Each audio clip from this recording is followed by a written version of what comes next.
Virtua Fighter is cool, new and wildly successful, but what would happen if you took Virtua Fighter and tried to make it more fun, more crazy, more exciting? Well, you'd get Rave War. Tekken. Or at the very least, that was the goal of people who made it. After the Sega's game became a massive hit, the smell of money attracted a lot of other companies to make their own 3D fighters as well. Namco wasn't one of them, however, and that shouldn't come off as a surprise. Even during the golden days of fighting games, they only put out 2 titles, Knuckleheads and the Outfoxies, with the latter being more of an early take on a platform fighter. Instead, they were more interested in just trying to figure out how to make 3D games in general, from texture mapping to rigging and character animations. But when they managed to hire quite a few of the original Virtua Fighter developers, it became obvious what they should do next. So, here comes Tekken.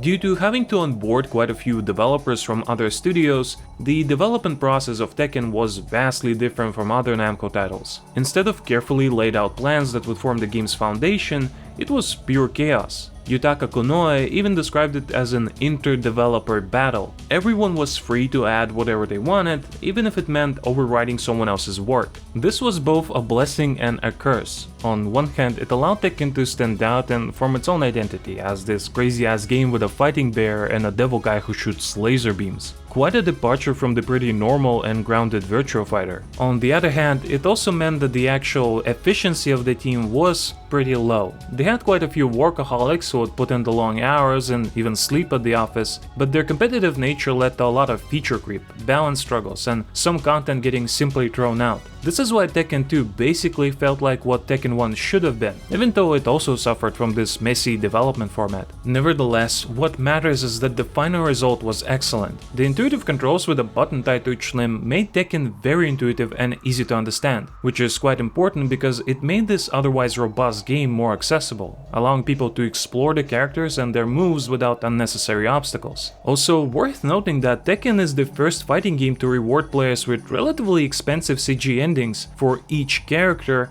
after beating the arcade mode. If you had Tekken, chances are you would have tried every character, and more than once, just to see or rewatch those cutscenes. But while the reception at the time was great, the game didn't age too well. The series' signature 3D movement was nowhere in sight yet, and compared to later entries, it feels like you're playing underwater. It's slow, it's not incredibly responsive, and it takes forever to get up from the ground. Needless to say, the balance also leaves a lot to be desired. Even if you ignore things like the King's broken down forward 1, which has enough stun to give you a combo on block, it's just not the most refined game. But who can blame them? Their main concern was making something fun and accentuating the character identity. It wasn't about making a massive esports title that Tekken is today. Not to mention, the fun gameplay wasn't the only strength of the original Tekken.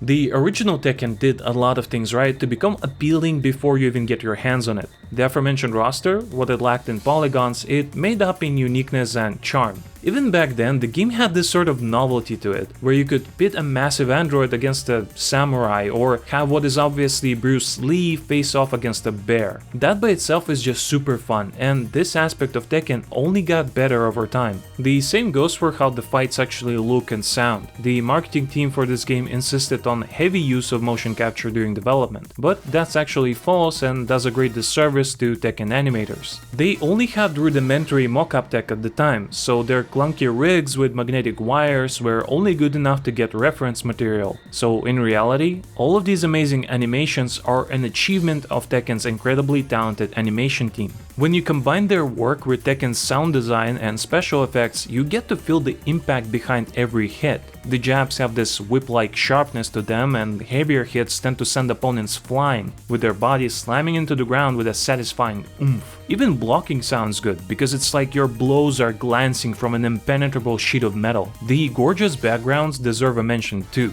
Even if they're made out of low-resolution images, the scenery does a good job of setting the atmosphere. It made it feel like you're watching two outstanding martial artists meeting on a suitable battleground where nobody would disturb them. Also, the Chiba Stadium is still one of the most unique fighting game stages out there.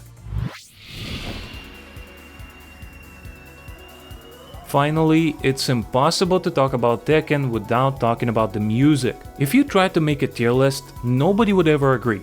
And for a good reason. Even if there are some weak spots here and there is still so much excellent music in each game that it's impossible to agree on which one is the best. The first two Tekken games in particular are quite distinct. Tekken 3 sort of pushed the sound towards something that is meant to hype you up for the fight, with a lot of energetic electronic music and occasional mix of rock and metal. Meanwhile, the games that came before it leaned more towards setting the atmosphere and tone that would fit the stages. That's how we got the Jolly Fiji theme.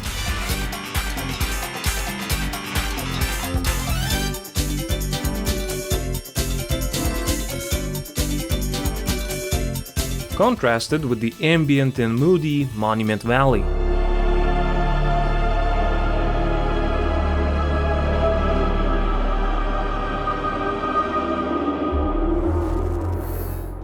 When you put it all together, the original Tekken became something that is much more than the sum of its parts, resulting in 2 more sequels in quick succession and leading to Namco becoming a leader in 3D fighting game genre, with not 1 but 2 iconic franchises. Speaking of which, thank you for watching the first episode of Retro Highlights, and let us know what you'd like to see in the future. In the meantime, we would appreciate it if you subscribe to DashFight for more fighting game videos. Goodbye!